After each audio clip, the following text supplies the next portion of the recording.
The following program is brought to you by Jack Miller. It's Down to Business with Jack Miller. Forget what they teach you in school. This is real life, not Wall Street, but Main Street. A real show on what's really involved with starting and running a business with all the ups and downs. Our guests will answer your questions and provide you with valuable information. Stay tuned and join in the conversation. I'll tell you about it. Hello, everyone. This is Jack Miller with our main man, Todd Cohen. Todd, how are you today, my friend? I'm doing great, Jack. You're always doing good with that big smile of yours. Did you have a nice week? It's been great.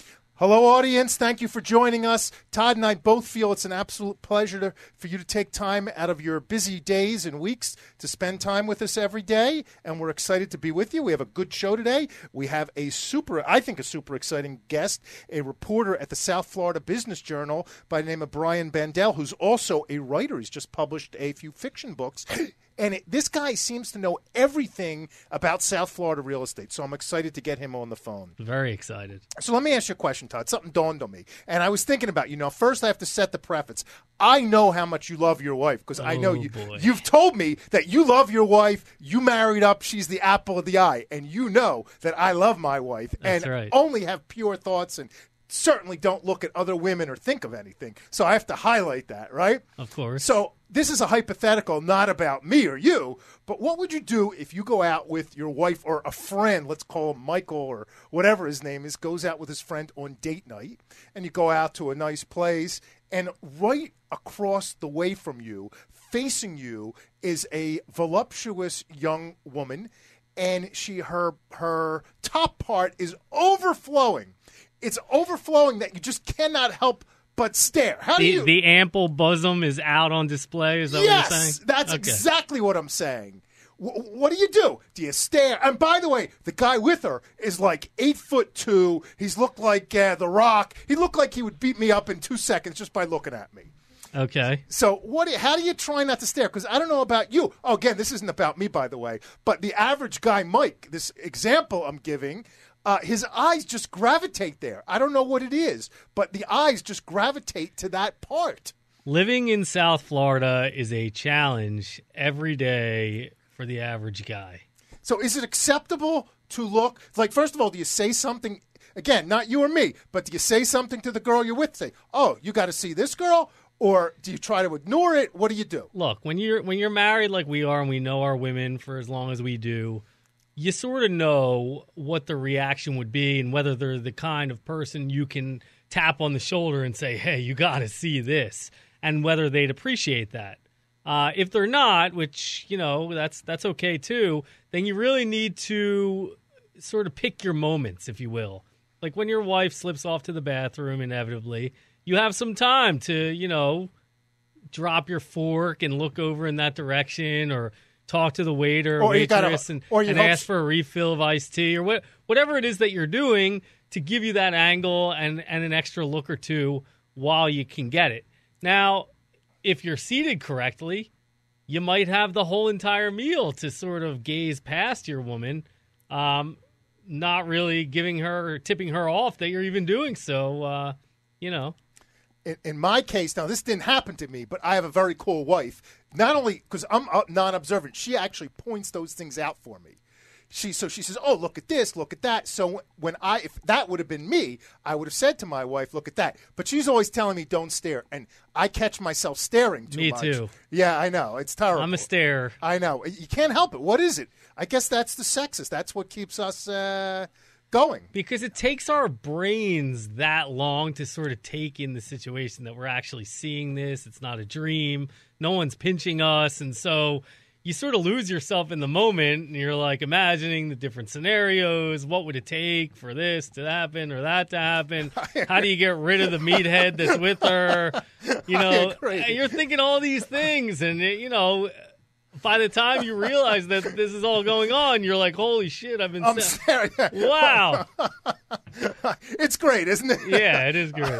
I know. I love in those moments, you're right, especially in South Florida when they dress very scantily. That's right. I know. I think it it's happens great. every day here. Every day here. It's part of the beauty. It's one of the joys of going out. That's so right. I thought that was funny. You know what else is funny? I don't know if you funny. When you go in restaurants, do you like my wife and I? She likes to imagine if the couple's married or if they're fighting or if they're dating, and she tells me the whole story. So half the couples we go out to, you could tell they're married. They're not talking. Sometimes you want to give them Suicide Anonymous' line because they look so miserable. Literally, we were the other day in, what's that? I forget the steak place. Whatever it was. Prime 112? No, we don't go to those expensive ones. Lone Star? No, but it's Outback? like Outback in Boca. And literally, there was a couple there. I'm telling you, I wanted to give them each the Suicide Anonymous line. They looked so miserable. It was great. I just had a great time staring at them and kind of. Right. It was funny. And I felt worse for they had like a teenage daughter with them who, poor kid growing up. Have you ever gone out like to eat in today's day and age and see a couple, they're clearly either married or on a date or something, and both of them are completely absorbed in their phones, not looking at each other, not talking to each other, just sitting at the table doing that? You're talking about my wife and I. Is that when we you go. guys? No, actually, we're that way every night in bed. My wife's on her iPhone or whatever it is. She's listening to music. I'm downloading stuff. No, I know. What about the people who are out with their children, small children, and doing that? Yeah, I know. It's tough. It's tough. I also, sometimes they come out with newspapers or books, and it's a little awkward. It's a little bit awkward. That's right. We live in an awkward age. But you know what? After you're married, 20-something years, there's not that much to say sometimes anymore. That's right. Yeah. That's right. We live inside those awkward pauses, right? That's it. The silences. Yeah, lots been happening in the news with politics is going crazy. You think anyone really cares about immigration? Not as much as Donald Trump would lead people to believe, I think. My theory is almost, again, I know we're in South Florida. It's a hotbed here, but I don't really know anyone who cares. Well, look, immigration has become a bigger thing of late because of what's going on in Europe right now and Syria. I think that really brings certain things to the forefront of the discussion because, there's a real problem going on right now in Europe and in the Middle East, and that could easily happen closer to home. And it's not like it's not happening. It's not happening at such an exponential and magnified rate as it's happening over there, but that can happen to us. And it sort of is, just at a slower scale. And you need to understand that no one doesn't want the best. I read an article today. There was a pregnant woman who was, They're not saying it's yours or mine, Hungary. right? No, she was in Hungary, and she wanted them to let her in because she didn't want to lose her baby, and she's pleading with them. And that's the saddest thing I could read. And look, it's not like people don't feel for these people. We all do. These people are less fortunate than us, and they want a better place to live, just like our ancestors did when they came over here and sacrificed everything, sometimes leaving all of their wealth in other countries to sort of forge a better life for their families going forward. Everyone understands all of that, but the problem is we're not equipped to deal with everything that comes with it. Our hospitals can't just drop everything and start treating millions of people as they flood the borders and not deal with the people who are already living in those cities. But Todd, aren't there, I don't know, whatever the number is, 11 or 14 million people here, whatever the number is, they're already living here. I don't understand, to be honest with you, why don't we just make them legal, give them all the rights that everyone has? Think about what it'll do for the economy. It'll increase taxes. These people open up bank accounts, buy homes. They're hardworking Americans. And to be honest with you, they're more hardworking than the Americans, because Americans, no offense, are pretty lazy after the second generation. I agree. Look, something needs to be done. And I don't know if it needs to be that drastic or something somewhere in between, but something does need to be done. And then something needs to be done on the other side of things where, the police and the fire departments and hospitals and people who are protecting the citizens in certain areas can do so and understand and account for all the people who happen to be coming into a land. And not only the people who already live in certain areas, but also the people who have come illegally into the country. They need to be provided safety and some sort of form of government protection services. So what's more fun to talk about, the top part of a female's body or immigration? Yeah, let's go back to the first conversation. I agree. It's unanimous. I agree. Anyway, with that, you know what? We have a great guest. Let's get Brian on the phone. Let's talk some real estate and what's going on in South Florida. Brian, are you with us? Yes, I'm here. Hey, great to speak to you. Brian, great to speak to you. Say hello to our main man, Todd. We're excited that you took time from your busy day today, and I saw it was a busy day because I check your tweets, what's going on, and that's how I know what's going on in South Florida real estate.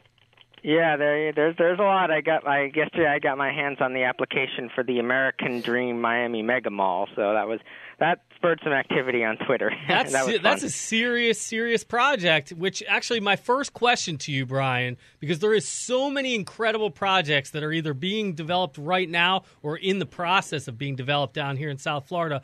What would you pinpoint as like the number one, like most important project for South Florida that's going on right now or in the works? Well, it's interesting when you talk about what's important versus for the economy, and then what might spur like interest. I think a lot of the office projects that are being proposed are probably very important for creating high-end jobs. Where opposed to some of the things that might be more fun, like malls and entertainment, they'll create jobs, but not necessarily high-end jobs. So when you look at Brickell City Center and All Aboard Florida, they're going to include a lot of office buildings as part of that. And I think if you look at All Aboard Florida's ability to move people from, say, downtown Miami to downtown Fort Lauderdale to West Palm Beach quickly, and then around each of those cities, they're going to have kind of nodes of office buildings and residential. I think that'll have a huge impact. I think the readers are very interested in American Dream Miami just from the entertainment standpoint. Either they hate the traffic or they love the idea of the entertainment. Right. But doesn't it all go together? Because like a lot of these entertainment projects, they bring tourism, which creates the higher end jobs. You think everything is tied together. I mean, there's definitely a residual effect. There are some high-end jobs created from it, but I think that the bulk of the kind of retail projects aren't going to create a huge amount of high-end jobs. Most of the jobs are going to be on the lower scale. So I think that's the thing Florida needs to figure out. We want to be a tech hub, but are we creating the right places for that? And what we're getting to see. I mean, I did a story a few weeks ago on the office market. And actually, even though there's about 1.7 million of square feet of office space under construction, which isn't much compared to residential, there's about 5.2 million square feet of office space that's in the pipeline. So it's been approved or it's seeking approval. So there's a lot more coming, and that's good news for people who are looking for higher wage jobs. Brian, it seems that there's so much activity in Florida and to the extremes. Just I think it was yesterday or the day before, you wrote two opposite articles. One was about a developer who filed for Chapter 11 with about $39 million in debt. The other was the Boca Regency Commons that sold for a terrific $80 million. It's a big deal. Crazy price. So it seems like in South Florida, as opposed to a lot of other big cities, that we have the extremes. We have the people who are crashing and burning and the people who are paying crazy low cap rates. And I want to talk, we have to break for a commercial in 30 seconds, but maybe you could think about it. Is the two extremes good for the economy, and is it good for opportunity?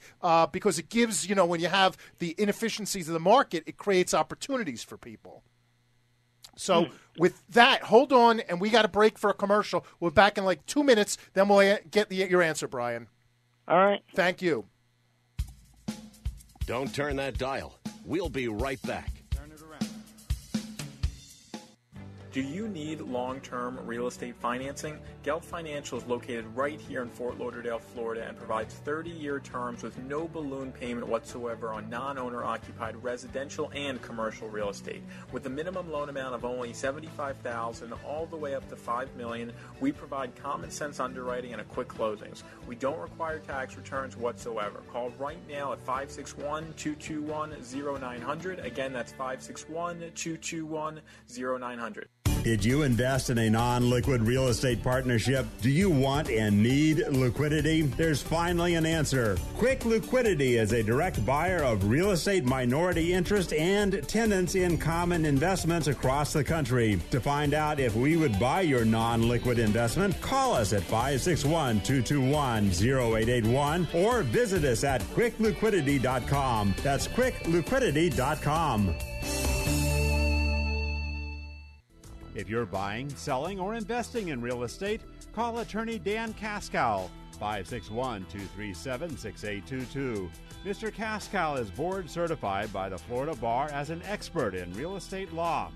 He's been practicing law for more than 20 years and is a partner in the law firm of Sachs Kaplan with offices in Boca Raton and Tallahassee. Dan Kaskow handles real estate, corporate, condominium, and homeowner association matters throughout Florida. From residential purchases and sales, bulk buying and selling of condominium units, to purchases and sales of commercial properties. Contact attorney Dan Kaskow at 561-237-6822 for your real estate, corporate, and community association legal needs. Attorney Dan Kaskow, 561-237-6822. Non-attorney spokesperson for attorney Dan Kaskow.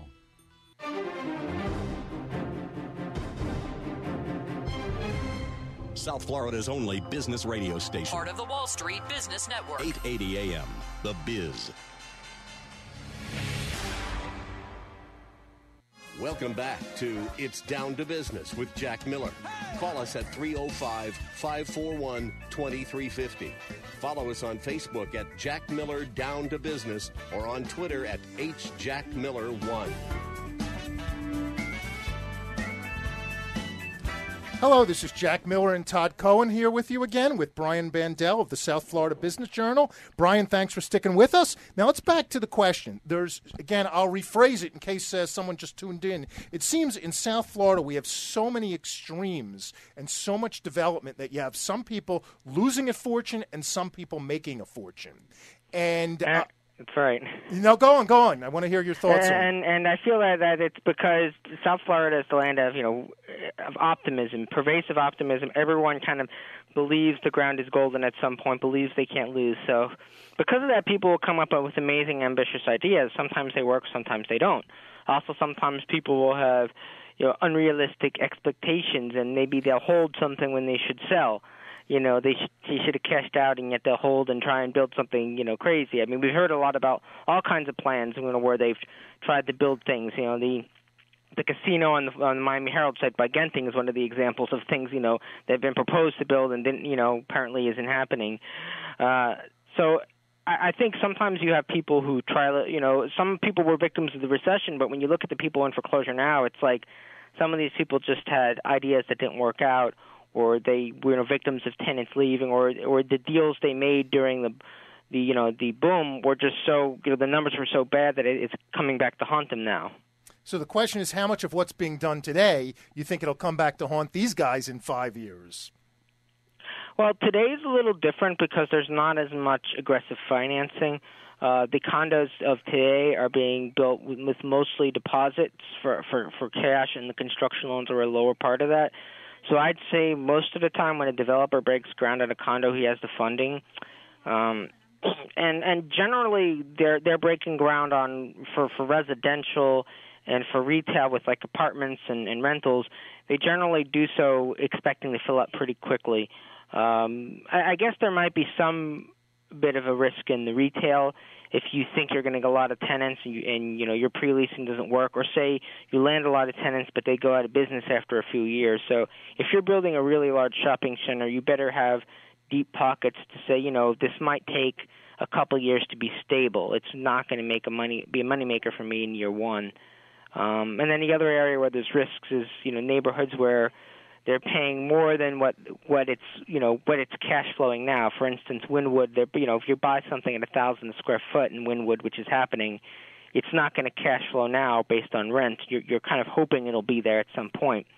So you're taking a bit of a risk when you do that. It might pay off and it might not. We'll have to find out after a few years.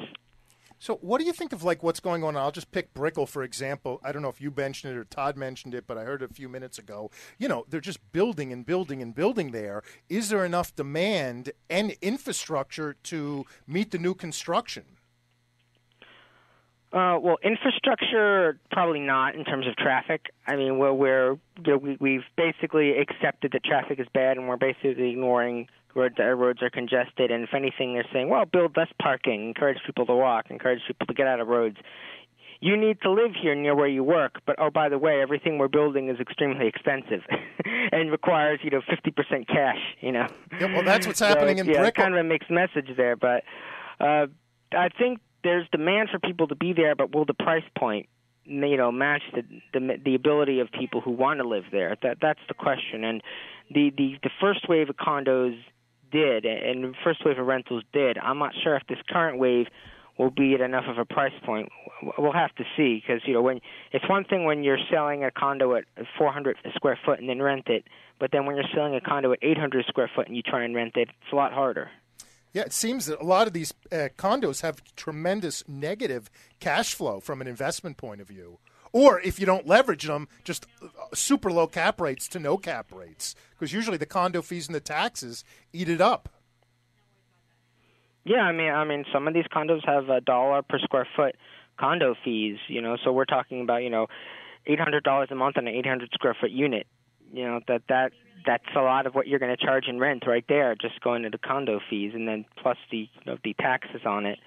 So that definitely adds up. So do you think values will keep going up, or do you think they're going to stabilize a little bit? I think it depends on the exact market. I think it's going to be hard for it to keep going up for markets like Brickell and downtown. It might still go up on the extreme high-end market, where, the kind of Miami Beach $1 million type unit market. But I think that the test will be, once these new units come online, how quickly will these investors be able to rent them?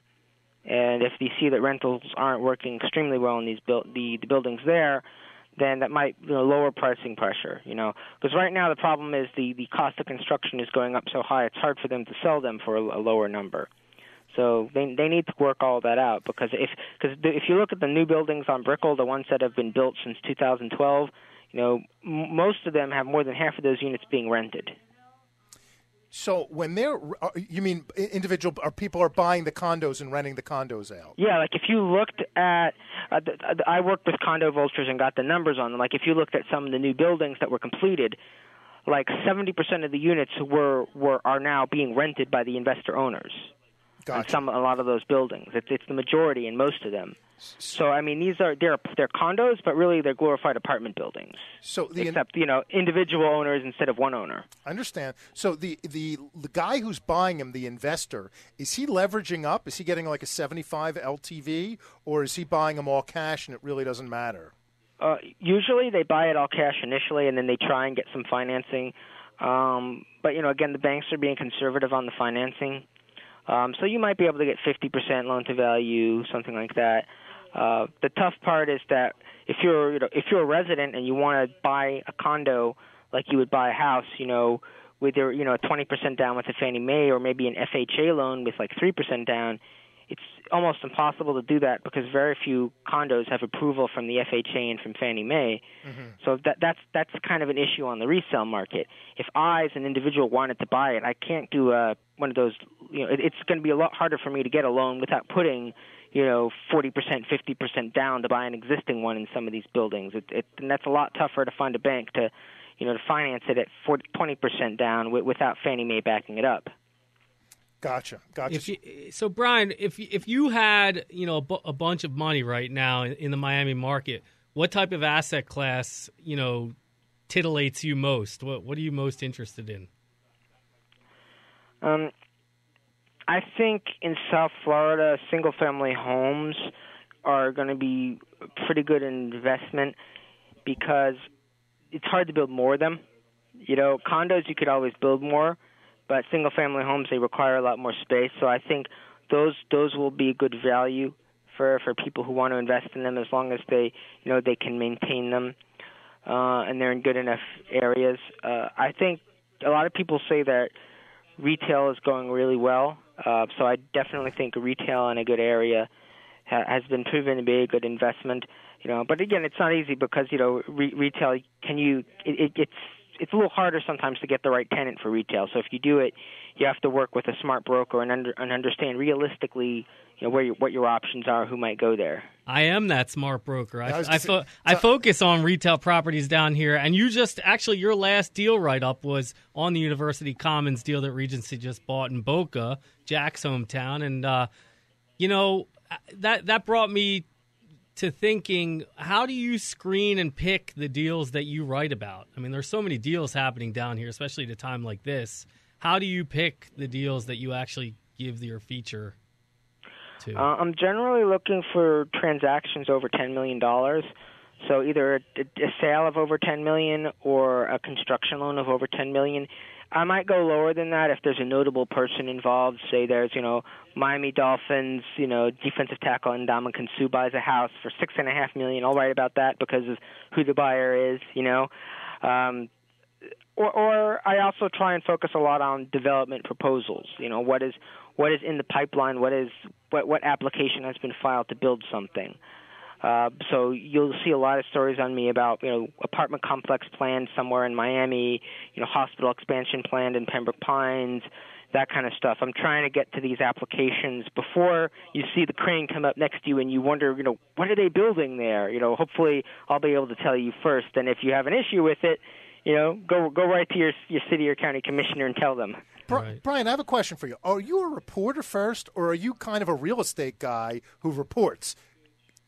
Like, you know what I mean? Like, because it seems you have such a wealth of knowledge of real estate. You're like unbelievable. You know everything that's going on. I'm a writer first. I'm a writer of journalism. I'm a writer of novels. That's what I like to do. And when I immerse myself in a subject, I try and learn everything I can about it. I was the banking reporter, and I learned a lot about banking for a long time. And people are saying, you should be a banking consultant. You know so much. So I just try, master my subject as a journalist. That's pretty cool. Very cool. In terms of the novels, I mean, did you always want to write novels, or is that something that sort of came over you while you were doing the other writing and just sort of caught the bug and wanted to do it, or? Well, I mean, I started in elementary school. I had this notebook, and I was writing like a swords and fantasy type novel in my notebook. I was like in 5th grade, and the only problem is I wrote it in pencil, so it kind of fades over time. Don't write your novel in pencil, kids. That's not the way to do it. Great rule of life right there. They don't teach you that in school. Yeah. Right. I don't think kids use pencils at anymore. At University of Miami, I started getting ideas for novels, and I kept working at it. And the 4th book I finished was the first one I got a publishing deal with. I came out with the novel Mute in about 2012. That was a novel about a series of murders going on in Florida where the only witness was a girl who was mute, sort of like an X-Files type story. And then this year I came out with Famous After Death, which is a thriller about murder gone viral. Pretty cool stuff. How long does it take you to write a novel, out of curiosity? Well, Famous After Death, I actually started it in 2012, and it probably took me about a year and a half to get the first draft done, and then it took me about another year or so to do the editing and going back and forth with the publisher to get it out and perfect it and get on the schedule. So yeah, it definitely takes a lot of time to make it, but during that time, that process, you learn about yourself, you learn about the subject, and it makes the story ultimately better, even though it takes a while. Was it hard when you started the process? Was it hard to pick a publisher, or did you self-publish it? And because I know self-publishing is like a big thing now. I got a publisher, Silverleaf Books. They're a small press, and so they published it for me. I didn't have to front capital up for self-publishing. So they've helped me along in this process, but obviously all authors now, whether you're with a small or big publisher, you have to do a number of things yourself in terms of, working with events and reaching out to the media and publicity and interviews. So, the bigger publishers sometimes have more of a machine behind you, but no matter what, you have to be self-motivated as an author, sort of like your own entrepreneur. But Brian, we'll take a commercial break or a traffic break in a minute. But I have to tell you, if anyone gets the opportunity, Google Brian Bandell, and you'll see you look like you're having a lot of fun promoting this book, because I saw a bunch of pictures of you at local bookstores, and you look like you're having a ball. Yeah, I was at Books and Books for a signing. We had a really great event there, and the novel Famous After Death is still at Books and Books.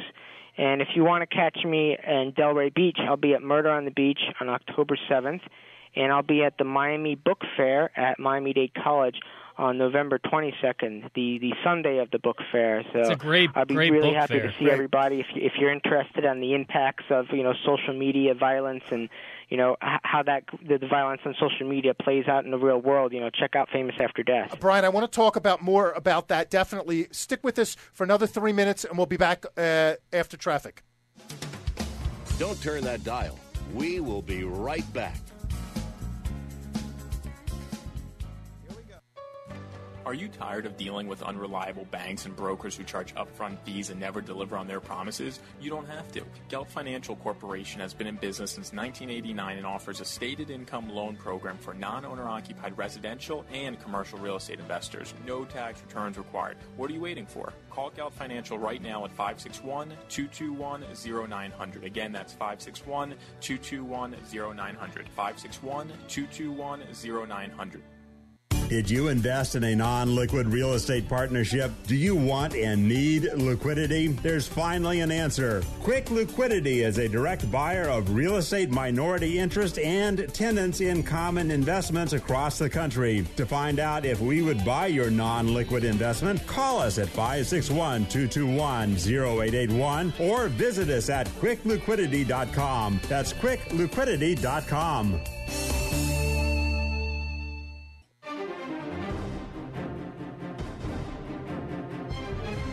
This is the Wall Street Business Network. South Florida's only business radio station, 880 AM, The Biz. Welcome back to It's Down to Business with Jack Miller. Call us at 305-541-2350. Follow us on Facebook at Jack Miller Down to Business or on Twitter at HJackMiller1.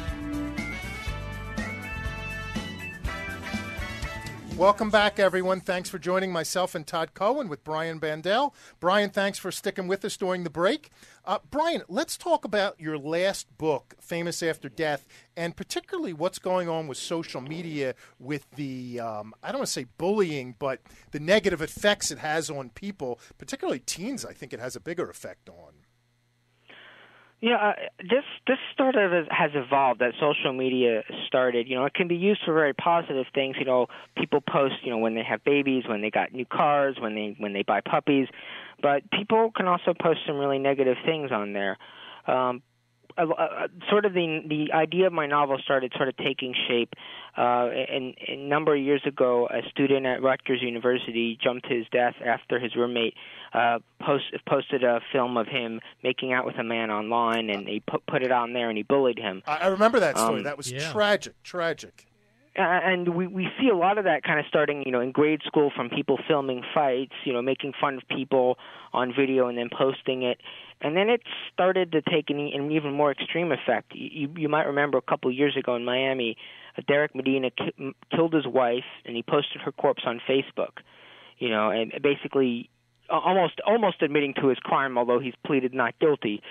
And that was one of the first examples of kind of shaming the victim online, and then just last month we saw the terrible example of what happened in Virginia with a TV journalist and a cameraman murdered live on TV with the killer filming it on his phone, putting it on his Twitter, putting it on his Facebook stream. I mean, and it gave me chills when I saw that because in my novel that it's about teenagers in Miami that are playing pranks, trying to embarrass people, and people get killed, and they post it online, and the police trying to catch them. And I mean, in my novel, the teens are kind of devious and smart, and they're able to do it anonymously. In real life, people are caught immediately. But to me, that I kind of, as I was writing this novel, it was kind of strange to see having this idea in my head, knowing it was happening, and then seeing it happen over and over in real life.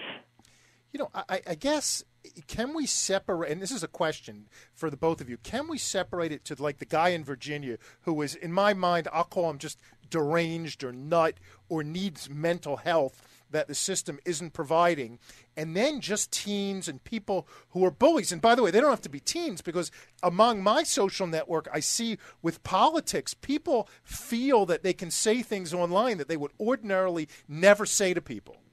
So it seems it's like the people who are just venting and then the people who are just deranged. I don't know. I mean, teens and kids have always been very mean to one another, forever. And back in the day before social media, there was still permanence, and the permanence was the tarnishing of someone's reputation that kids could do, even if it was a lie. People talking about a slutty girl or a guy that might be homosexual or this or that. And, that stayed with people forever. And, that reputation, or at least certainly through school, and could damage their psyche permanently. But I don't think kids today understand the permanency, the absolute permanency of the internet. And I think that's the key word, permanency, because they don't understand. Before, when we would get a fight at school, someone would get in a fight, someone would get punched, someone would get a bloody lip, and that's the end. Now the whole world can see what happened to you, and then 5 years later, they can see what happened to you. They could see you got hit, or they could see you were a bully and you hit someone. That's right. So it has ramifications for you. And the same thing with people who are committing crimes like this. If they have that kind of hate and an attitude towards the victim, they want to shame that person forever online, and I think that's what we're beginning to see with some of these killers, that they find a way to get notoriety for their act in the ultimate embarrassment for the person who suffered from it. That's right. And I don't think it's not just kids and stuff that do this. I mean, we see it all the time with celebrities and athletes who tweet stupid stuff or who say stupid stuff and it gets posted. Look at Donald Sterling, for instance. In a world where privacy has basically gone away, he had a private moment conversation with his live-in mistress, put out there for the whole world to see his racism. And then, you have stuff like that happening every day. You have, there's so many examples of this that it's mind-boggling. Even the Hillary Clinton email scandal, where private becomes public and you could see it forever and everyone could see it. And then there's the Ashley Madison hacking that just happened, where everyone who even registered for this site is now outed. And so it's not just kids, and it's incredible that people can be so foolish and stupid in a world where the internet really can expose everything permanently. To me, what's amazing is that we're sharing it. To me, that's the problem. Is when you see something that's disgusting, when we see the murder videos and everything, too often they're shared, too often they're retweeted. That kind of negativity, the people who are being trolls. So I think a lot of it is we need to think, how are we behaving? Is it really our business that someone is on Ashley Madison? Do we really care? No. It's not our spouse. Well, what's it matter to us what they're doing? But it's not only us. I remember a couple years ago there was a tragic story. A girl at UCF who was her first year there. She was there 1 week. She got drunk. She died, and they released the 911 tape. And I remember listening to it with my wife and thinking, why did they have to release this? It was a heartbreaking story, and it seems that sensationalism sells for whatever it is. The police had a benefit to releasing it. The news had a benefit to playing it.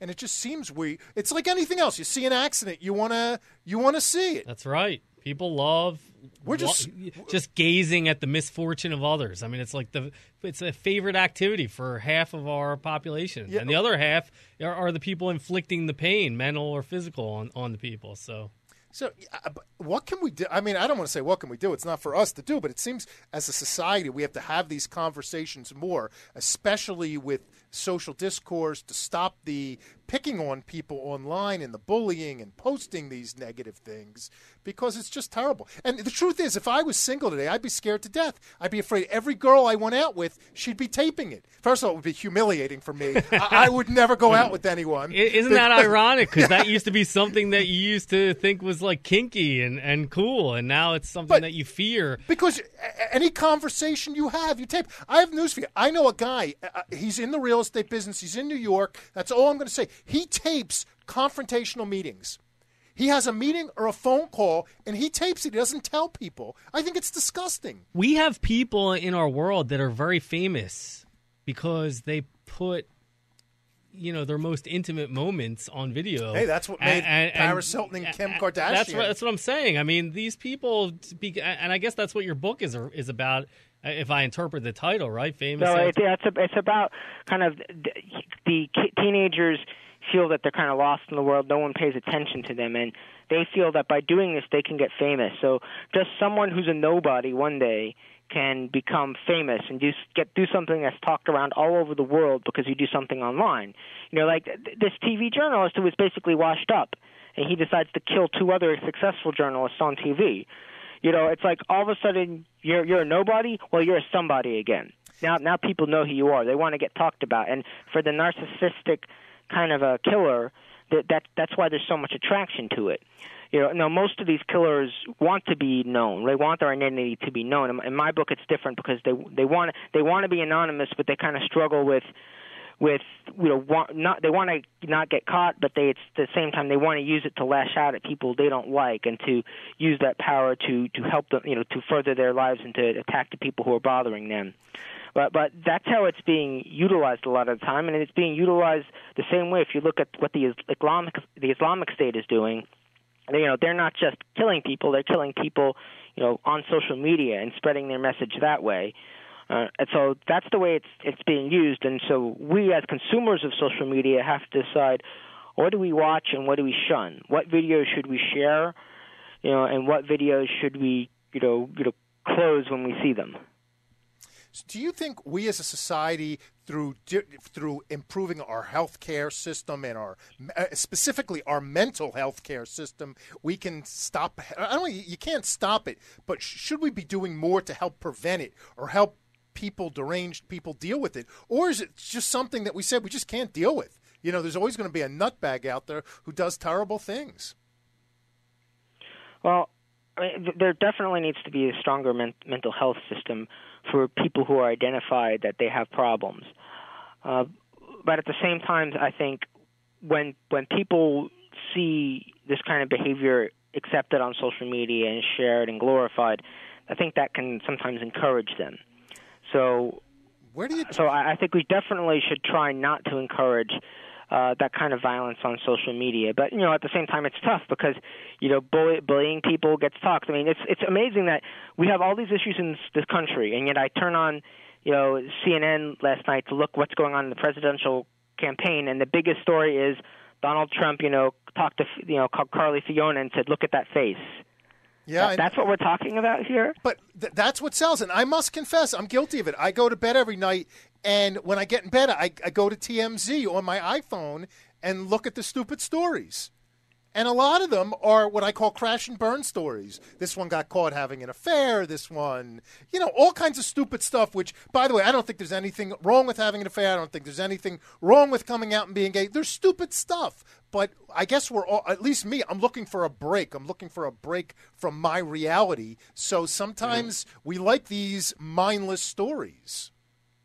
What's that saying? Nobody's ever gone broke overestimating the stupidity of the masses. I thought you were going to say me. No, I mean, we are all sheep in our own way, and we feed into this, just making celebrities of people like Kim Kardashian, rubbernecking on the highway, creating traffic jams, doing all that stuff. I mean, we're horrible. I know. Brian, we have to break in 2 minutes. I really appreciate you being here. If someone wants to buy your book, where can they buy Famous After Death? Well, for Miami residents, Books and Books would really appreciate you going in there and buying a copy. If you want to help the local book owner like Mitchell Kaplan instead of Jeff Bezos and Amazon, that would be wonderful. But if you want to get it delivered to your door, you could go to Amazon and, search for Brian Bandell there. And remember, I'll be at Delray Beach, Murder on the Beach, October 7th, and the Miami Book Fair on the Sunday, November 22nd. And Brian, what's your social media your handles? Because you're the best Twitterer. What's the word? Twitterer or whatever. Tweeter. I know. Give everyone your Twitter handles. You can find me at Brian with an I Bandell. Bandell. Brian, I thank you very much, and I have to tell anyone, if you want to know what's going on real estate in South Florida, you got to follow this guy. He's like a walking who's who of real estate. On that note, I'm going to call an audible. I don't know if you have the time, Brian, but we do a feature called Commercial Corner, our last segment of the day. After the next commercial, we're going to do it, and we'd love to have you as a guest on Commercial Corner if you want to talk commercial real estate. Like right now after the next segment? Yeah, exactly. You have 2 more minutes? Yeah. I don't know where to go. I'll stay around. No problem. Okay, right. we're going to take a break. We'll be back in 2-3 minutes. Thanks, everyone. Don't turn that dial. We'll be right back. Turn it around.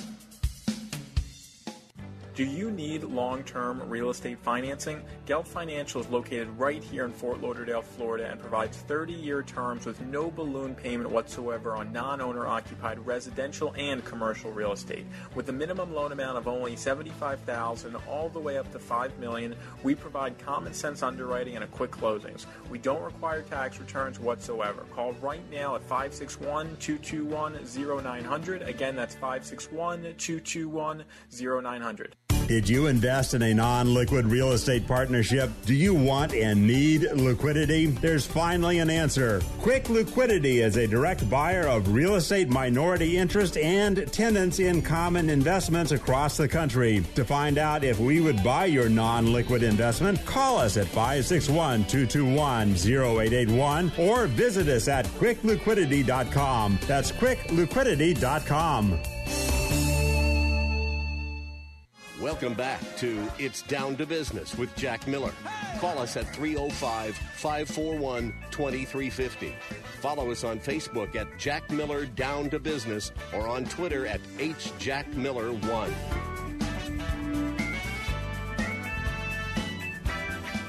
This is Jack Miller again. Thanks for staying with us. We got Todd Cohen, and we have a special guest Commercial Corner guy, the number one guy in South Florida, Brian Bandell. Brian, thanks for sticking with us. I appreciate it. Todd, I think you have a couple questions for Brian. Yeah, I mean, look, if ever there was a guest to bring on to Commercial Corner, this is the one we want to have. He features every big deal that goes on in the South Florida. Brian, how are we doing for your ego? I appreciate it. Thank you. Oh, my wife is that nice. Look, I'd like to have more of my deals featured by you. You've done a couple of mine so far in my career. I'd like to have more. I want to tie in a little of the themes we were just talking about with your book and commercial real estate. When you get access to the buyers and sellers for your deals and for follow-up questions and talking and getting quotes, what do you find? Do you find that some of the principals in the transactions tend to be guarded and refuse to give you information? And how do you sort of react to that? Sometimes they're open, sometimes they're not. It really depends on the personalities. Sometimes if it's a development site, they'll be very happy to announce that they want to build a new condo that's going to be for sale. Other times, sometimes they might buy it without a plan. You know, they might, I'll just buy that for $50 million. I'll think about what to do with it later. The difficult part is when the ownership interest is not really revealed. And under Florida records and really U.S. corporate records, it's very easy to hide ownership of things. So a lot of times I'll see, someone paid $15 million for a home, and it's tied to an LLC that's registered to an attorney somewhere or a Delaware corporation, and really isn't obvious who bought it. I mean, it could be someone who has a bad purpose for all we know, hiding dirty money. There's just no real way of knowing, and that's the one that's kind of frustrating for me. Right. I mean, some of the people just could be trying to keep their name out of things so that they're not called by people like me, who tend to hound them and look to build these aggressive real estate salesmen. That's right. Look to build relationships with them. So we all understand what goes on. Anyway, has covering all of these deals, has it given you a little bit of the real estate investment bug yourself? Do you invest yourself in real estate? I haven't really invested in real property. There is, I don't know. I just don't. I guess you need a little more capital than I have. I have my investments are mostly like mutual fund type investments. I try to stay away from individual stocks so I don't have a conflict of interest as a journalist. If there's only one individual stock I own, and I'm sorry that I own it, but Brian, that sounds like that sounds like every stock I buy. It's not one that's involved in South Florida, but yeah, I mean, I haven't really myself invested in this. Although previous real estate people for our paper have gotten into the business, like Peter Zalewski, who used to work for the South Florida Business Journal. Now he's Mr. Condo Vulture's train spotter, and Darcy Lunsford used to be my real estate editor here, and now she's a broker with Butters. So right. I haven't gotten that bug yet, though. Got it. Do you think the expectations of the people buying commercial real estate or developers are unrealistic? For example, it used to be where real estate was a slow and steady business that you would buy and you'd make money over 20, 30, 40 years, sort of dynasty type money. Now it seems everyone wants to double their money quick. They want to pull out their equity, within a year, 2 years, 3 years, and I don't know if that's healthy for the market or not. I guess it meets investor demands. But I was just curious. Yeah, you're absolutely right. It's amazing how quickly you see companies that will build an apartment building and then, boom, turn around and sell it. And a lot of times for a lot of money. I mean, you saw, Related sold its apartment building in downtown Fort Lauderdale, pretty quickly, and I'd imagine they did so because they got a really nice offer. So I think definitely people, if they can cash out quickly, they are. It's amazing to see the turnarounds people are getting in the design district in Wynwood after 3 years, and you quadruple your money. It's pretty amazing, but just because it happened doesn't mean it will continue to happen. So you have to be a little more cautious at some point. You have to look at the fundamentals. Sometimes you might get lucky, but more or less, if you take a big risk, you could take a big loss. So you have to look at what are the fundamentals of who's going into the neighborhood and the business there. It seems a lot of these companies, the big companies, leverage up. In fact, I'm not going to give names. Todd and I were out to lunch with someone, 2 weeks ago on an unrelated matter, and the guy was just saying they bought an office building, and they already got out. I'm going to make up a number 2 or 3 times their equity in 2 or 3 years, and they were looking to pull more money out. So that means to me they're very highly leveraged. And I guess in a good market, that's great. But in a bad market, I assume they're going to crash and burn. I don't know. Yeah, I mean, well, that person tends to have enough real estate. It doesn't matter, I guess. It doesn't matter, but that does happen. So what are your biggest fears for the Miami and South Florida market, Brian? With that, Brian, we got a minute left. So give us your fears in a minute. Yeah. I think the affordability issue is definitely a big one. They're building right now residential for the high-end sector. They're not building a lot for the average worker, or even the worker who makes like $50,000 a year.